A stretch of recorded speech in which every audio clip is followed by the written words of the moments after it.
Hello రోజక్క, good evening. వచ్చేసిన మళ్ళా ఏదో మాట్లాడుతుండవు కదా మే ఊమే. నాకు అర్థం కాదు, మీరు తెలియక మాట్లాడుతున్నారా తెలిసి మాట్లాడుతున్నారా?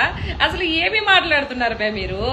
కరెంటు ఛార్జీలు ఏడమే పెంచినదే మీరు. గత ప్రభుత్వంలో మీరు పెంచిన ఛార్జీలకి ఇప్పటికే ప్రజలు తేలుకోలేదు మే నాయన. కొంచెం చూసుకోమే. నిత్యావసర సరుకులు పెంచింది మీరు మే. మీరు చేసిన నిజాలు తిరిగి మీడియా ముందు చెప్తే ఎట్టమే?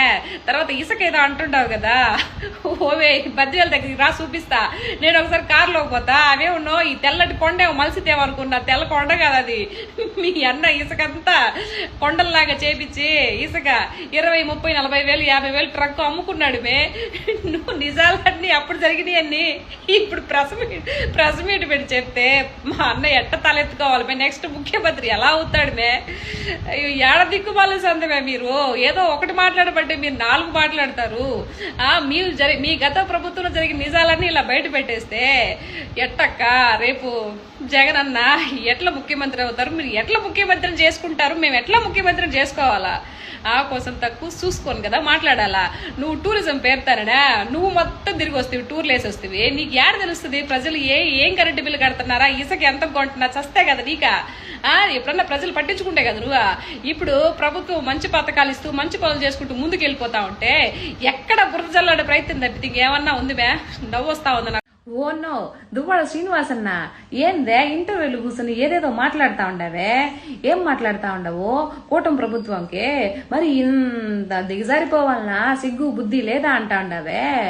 ఎందుకన్నా ఆ ఇన్ని దువ్వెల మాదిరి నిజంగానే రికార్డింగ్ డాన్స్ చేసుండదన్నా. నేను చెప్తున్నాను కదా నీక, నిజంగానే రికార్డింగ్ డాన్స్ చేసుండాది. అది ఇప్పుడు మార్ఫింగ్లు చేయలా. అయ్యో రామచంద్ర, మార్ఫింగ్లు చేయడంలో మీకు తెలిసినంత ఎవరు తెలుసన్నా? చెప్పా, మీకు తెలిసినంత ఎవరు తెలుసా అంట.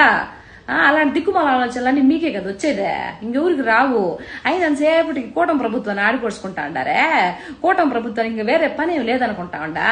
ఈ దివ్యల మాదిరి ఎవరితో రికార్డింగ్ డాన్స్ చేస్తుందో, లేకపోతే ఏడ బొజ్జనుందో, ఏడ బుడ్డి తాగుతుందో, ఇవన్నీ ఇదేమో కనిపెట్టడమే మా పనే. మాకు వేరే పని ఏం లేదనుకుంటున్నా కూటమి ప్రభుత్వానికే. నువ్వు బల మాట్లాడుతావే నువ్వా? ఇటు మాట్లాడబాక నువ్వు. గత ప్రభుత్వంలో మీరు 5 ఏళ్లుగా ఉన్నప్పుడు ఇలా మార్ఫింగ్ శాస్త్రాలు చేసేదంతా మీ పార్టీలే కదా చేసేదే. టీడీపీ మహిళల్ని, జనసేన మహిళల్ని ఇంతవరకు మార్ఫింగ్ చేసి ఆ 3 ఫోటో రిలీజ్ చేసినప్పుడా నువ్వు ఏడికి పోయినవా అంట? ఏడికి పోయి నువ్వు ఏడ బుడ్డి దగ్గర బొజ్జను నువ్వు? అప్పుడు కనిపించలా అయ్యో మహిళల్ని ఇలా చేయకూడదనే? అప్పుడు గొంతులే ఇలా, ఇప్పుడు ఎందుకు లేసింది?